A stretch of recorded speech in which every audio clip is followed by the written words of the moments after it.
Hey Rebel Rouser, I'm Alan Voivod and this is Star Wars 7x7, your daily dose of Star Wars joy, and thank you so much for joining me for it. So the official Season 3 Bad Batch trailer has finally dropped.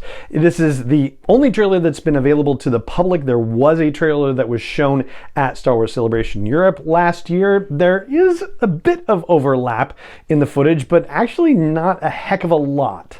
One thing that is absolutely new, of course, and it's the thing that naturally everyone wants to talk about, is the surprise appearance of Asajj Ventress at the end of the trailer. While this is absolutely thrilling, it's also a little bit confounding because in the novel Dark Disciple by Christie Golden, she is supposed to be dead. And I suppose there should be a spoiler alert on that, except for the fact that the spoiler seems to be maybe undone now.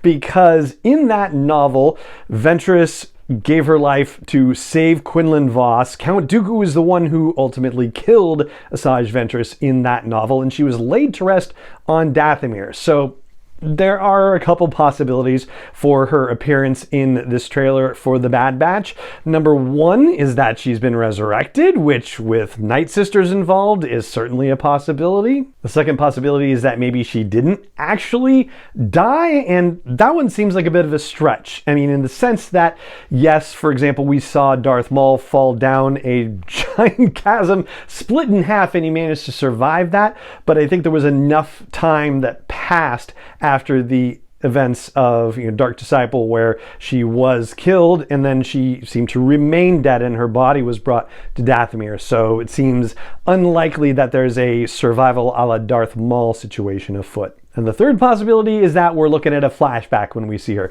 which would certainly solve everything a lot more easily and cleanly and not leave these odd questions about what does it all mean.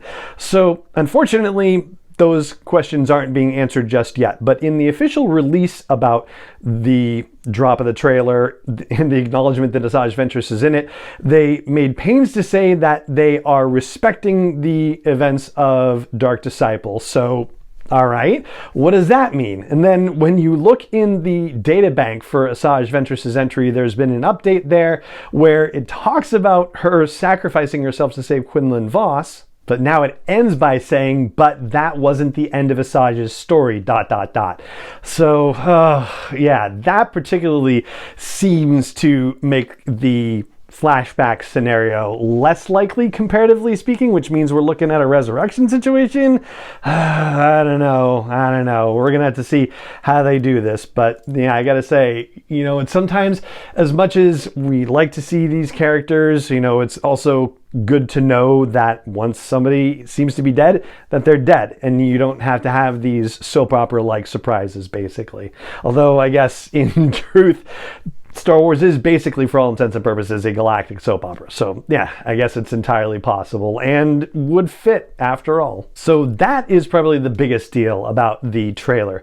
As far as the other takeaways I've got for you, well, the second takeaway is that we seem to have a bit of a time jump. We don't necessarily know how long, but Hunter refers to it having been a long time since Omega was taken away from them. And so that suggests that it probably hasn't been a couple of weeks since the end of Season 2. It's probably been a bit longer than that, to be sure. And when you get to see Omega in the prison cells on Mount Tantus and walking around and seeing an absolutely beaten, dejected, defeated Crosshair, her hair is different, and so going through that effort suggests that they need to update the age of the character and give her a different look. Maybe it's just she's been there for a few months and her hair is growing out.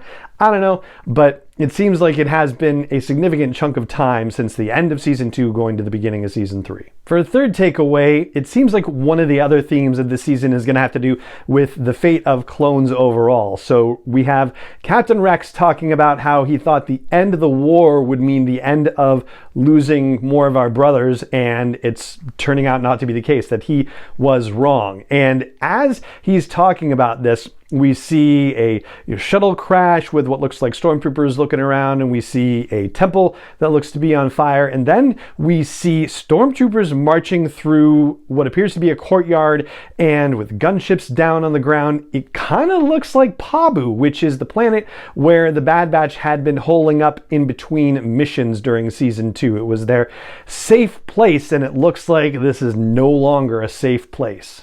For our fourth takeaway, it seems like we're going to spend a good chunk of time on Mount Tantus in this season. And, we know the batch is coming for him. We see scenes where it looks like, they are taking a shot at Mount Tantus, and it doesn't look like it's going necessarily well right off the bat, basically. But it's really a question of whether that's going to happen in the middle of the season or the end of the season. The mid-season finale episodes are infiltration and extraction. There's going to be a 2-episode situation for that. So that sort of implies or suggests that that might be what's happening there, but it seems like it might be a little bit early for that situation. I don't know, just me. In addition to seeing Omega and Crosshair passing each other in the halls, we also see Omega going through, some digital scan while she's carrying a tablet, a tray, some sort of device. Basically, we see her looking wistfully through a window at the lush jungles around Mount Tantus. We also get a brief shot of Emery Carr, who identifies herself as Omega's sister, so it's good to see that she will not be forgotten as part of this. And of course, we get to see Dr. Royce Hemlock in a couple of situations, who is a fantastic villain for the series. He's doing a great job with that. And he's also apparently very key to the Emperor's plans, as we find out. For our fifth takeaway, it looks like the reception for the Emperor that's happening is happening at Mount Tantus, that he's going there to inspect whatever is happening. And there's a voiceover of him talking about how this is so important to the Empire, and whatever resources that presumably Hemlock needs to do what he needs to do, he's got them. Now, you would imagine that this probably has something to do with Palpatine's resurrection plans, but at the same time, they also seem to be experimenting on clones and possibly developing new types of clone troopers. So we see a CX clone, which could be a commando style trooper, and there's one who is unhelmeted, who says very menacingly that they're coming for you. But I think it's a safe bet that whatever they are doing with clones and to clones, it really isn't about creating yet another clone army or anything like that. It is just about Palpatine and his ultimate survival. For a sixth takeaway, let's talk about some other familiar faces that show up in the trailer. Phee Genoa is in it in the beginning in an action-packed sequence, so that suggests that she is basically the new Sid for them in this season, that she's going to help them be able to survive, the remaining members of the Bad Batch, while they are still trying to figure out where Omega has gone. We also get a glimpse of Nala Se from Kamino, and Fennec Shand and Cad Bane, who we haven't seen since season 1.